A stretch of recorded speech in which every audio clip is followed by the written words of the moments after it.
I grew up going to an evangelical church with my grandmother and my grandfather, and not only going to the church, but seeing things from older generation's perspective and the limiting beliefs that were instilled into them and then into me.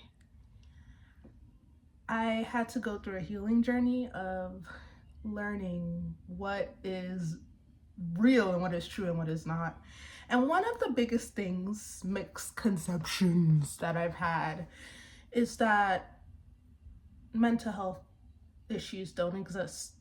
And that's scary because I am a psychology major. I will be in that realm and I will be a therapist someday to somebody or someone. And having a therapist who doesn't believe in mental health would be very erroneous. Of course, I have this understanding, so of course, hopefully, I'll get better in the future. But I'm still hyper aware that that's still there in my brain, that sometimes when someone says, hey, I have this issue, or because I went through this as a child, I now believe this, or I get angry all the time, and not think, oh, that person just needs prayer, instead of, hey, maybe we should sympathize with the person to help them heal, because healing takes community. I learned that in so many books. I could name a bunch. What's Trauma Healing and Recovery by Judith Herman. What My Bones Know by, I think her name was Angela Wu. I could name a bunch of books. I could list them here or not because I'm lazy, but I can list them here. But healing takes community. And when we isolate people and make it seem as though they have some sort of astrological thing wrong with them, or say they have a demon when they just need love and care, it doesn't help the problem. If anything, we're probably the demons because we're isolating a person because something's wrong with them. It's just a thought that was on my mind. Because growing up, what am I trying to say? Give me a second. That's another thing. It's okay to take pauses. It's okay to collect your thoughts.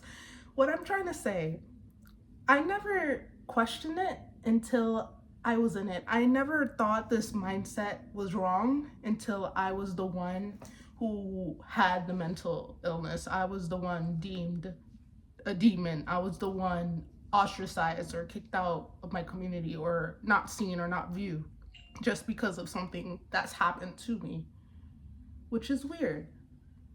I just feel like, not just in the Christian community, but in any community, when you see someone who's different or see someone who acts in a way that isn't quite usual, normal, or deviates from the truth, maybe we should, instead of just kicking them out or ostracizing them and calling it protecting our peace or not wanting drama or calling it being mature, how about we try to sympathize with the person, of course with boundaries, but try to understand where the person's coming from, because people can't heal without a community.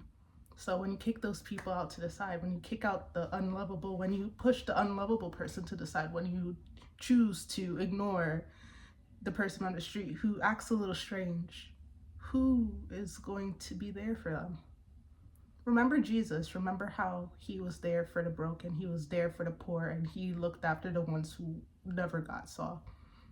And I want to be more like Jesus. I don't want to be an angel. I don't want to be a demon. I don't want to see anyone as an angel. I don't want to see anyone as a demon. I just want to see them the way Jesus sees them.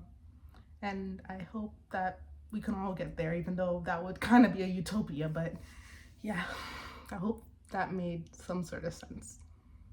Just a rant. Yeah. Well, I'm gonna go now. I'm gonna blow you a kiss. I'm gonna give you a hug. And I'm gonna see you in my next video.